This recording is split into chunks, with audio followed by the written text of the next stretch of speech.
As far as being able to commit to it, you get to make that judgment yourself. Who really means what they say?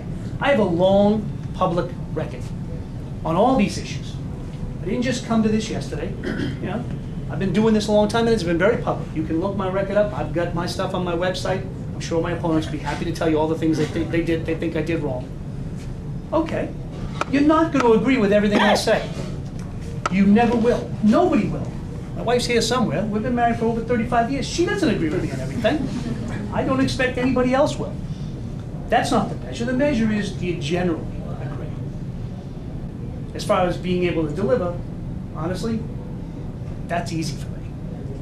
I like politics. I like government and I like politics, and they're not separate. They're not the same. They overlap. Politics is being able, as far as I'm concerned, there's outside politics and inside politics. The outside politics is what I'm doing now, trying to get elected. The inside politics is once you're in office, you're not given the power to do it by yourself. I was mayor, you know, you're pretty strong. I was a strong mayor. Got to do a lot. I couldn't do it all without the city council. I needed their help. I needed the school committee's help. I needed the legislature's help. My job is to work with everybody, especially in the legislative body in the House. It's 435 members of the United States House. I got to work with, not all of them. I have to find 218 votes for anything I believe in. And if I can't, I need to find a way around them. Do it all the time. In the Senate, it's 100 votes, 100 members. If you can't work with others successfully, you'll be unsuccessful in the Senate. I don't think Massachusetts can afford that. I think you need somebody. We need somebody who understands how to work the system. I know it's always better to say, I'm going to Washington, I'm going to change everything. Good luck. Never been tried before, has it? How many times have you heard that all your life? Now that doesn't mean that I'm going to just jump in and do the good old boy nonsense. The answer is it's some balance of the two. Change the system when you can, use the system when you have to. It's no different than I did it when I was a city councilor, when I was a mayor, when I've been a lawyer. That's the way it is. And I know that, again, it sounds better on a 30-second ad to say, I'm an outsider. Okay, sometimes outsiders are good. You have to make that judgment of when those times are. We all do, every time we go to vote. Sometimes you want somebody who knows what's going on. Now for me, I'm as much of an outsider as you can get, still know what's going on inside. What does that mean? It means I've never in my life just accepted the way life is. I grew up in Somerville all my life, I still live there. The reason I got into politics, the reason I did, is to change the world. Because when I grew up in Somerville, when I had kids, my wife and I, before kids we were young, didn't need much, to want the truth. Government provided me that I was aware of, not the stuff that you couldn't see, like my mother's Social Security, I didn't see that.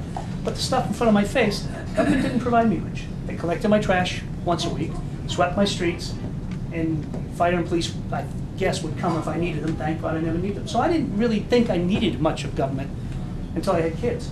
And I took them to playgrounds.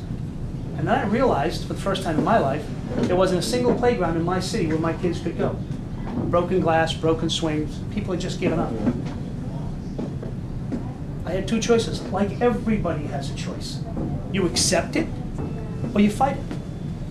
And I chose to fight it. It doesn't mean that I've won every battle, I haven't. That's not the measure either. But I've never backed off from a fight, and I never will.